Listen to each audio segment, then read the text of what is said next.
Hey guys, it's Leo Stargazer. I'm here with our daily tarot reading. Today is Friday, August 4th, and my intention for today is new inner fire. If you remember, we got the Empress a few days ago, or a couple days ago, in the feeling position. We're doing thinking, feeling, doing again today, obviously.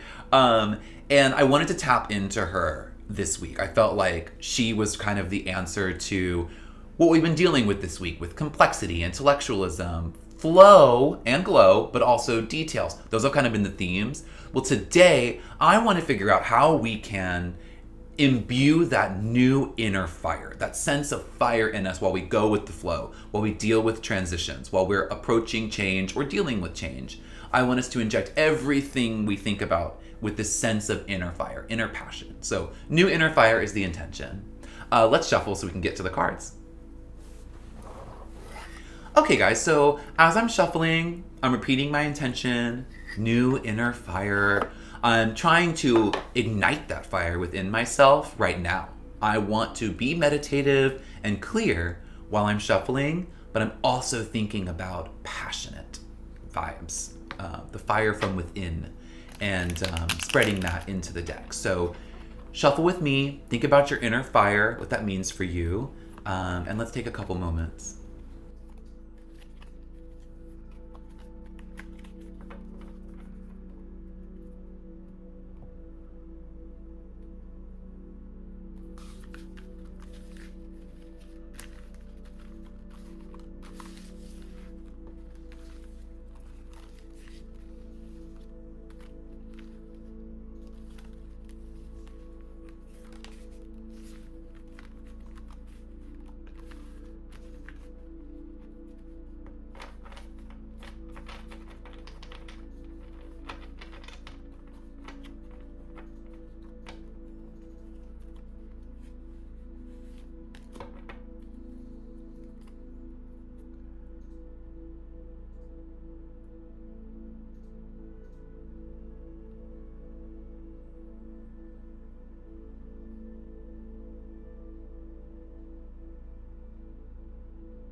Okay, so I've brought the deck from chaos into unity, and I'm ready to draw my first card.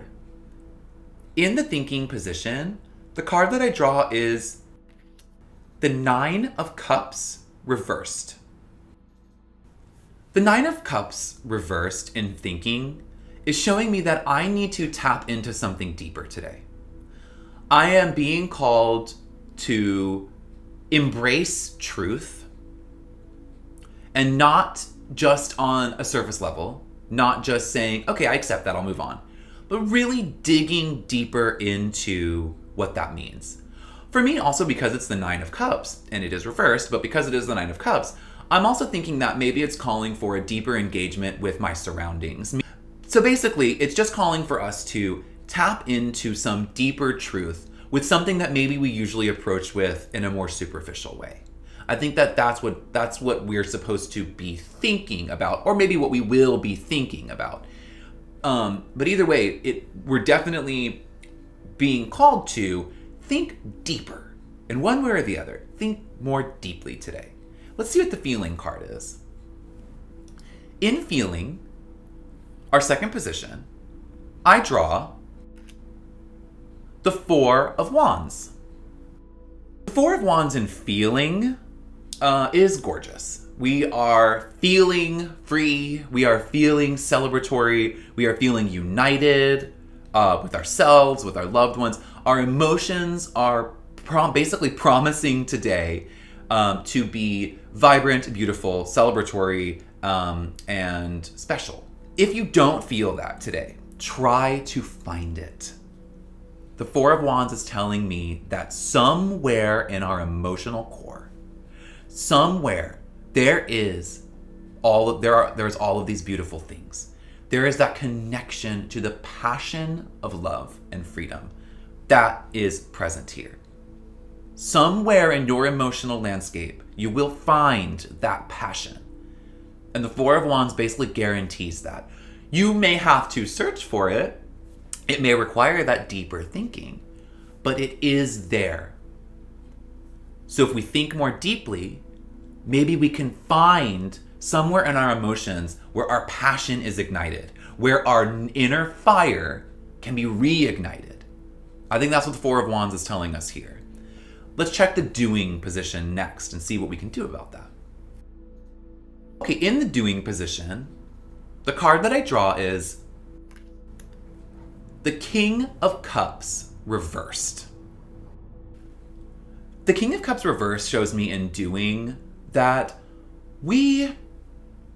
it's almost a warning, but it's showing that we might be unable or maybe even unwilling to use this passion authoritatively. We may be unable or unwilling to be honest about our needs to imbue passion into responsibility. The King of Cups here is definitely hinting towards the necessary addition of responsibility. So in thinking, we were talking about needing to go deeper. In feeling, we were talking about being able to embrace that passion, find that fire through deeper thinking. Here, it's saying we need to make sure that our intention is to use that fire, to use that deep thinking in some responsible way. And we may be doing that automatically. We may have responsibilities and we need to just imbue them with this sense of passion.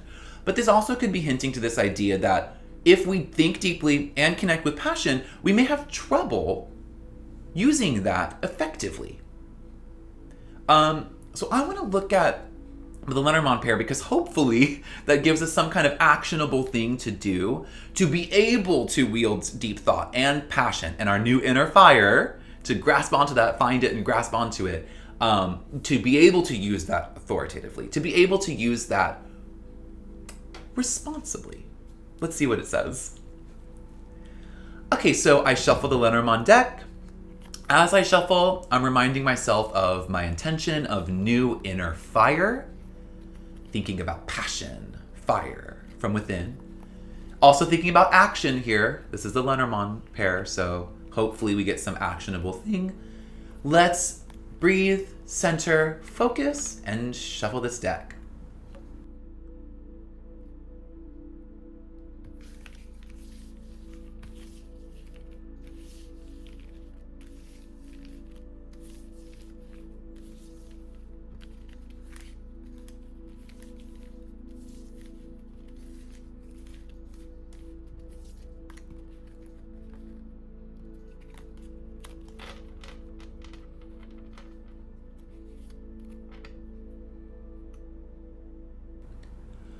Okay, so we've brought the deck from chaos into unity, and we are ready to draw our pair.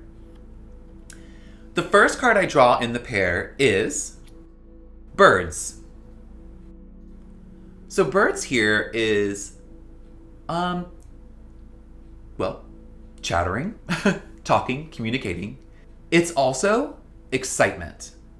So definitely some sense of there's a social element here, but it's not required. But there's definitely the sense of excitement, chitter-chattering, that kind of vibe. Let's see what the second card in the pair is and how that's going to inform this for more clarity. The second card that I draw is the snake.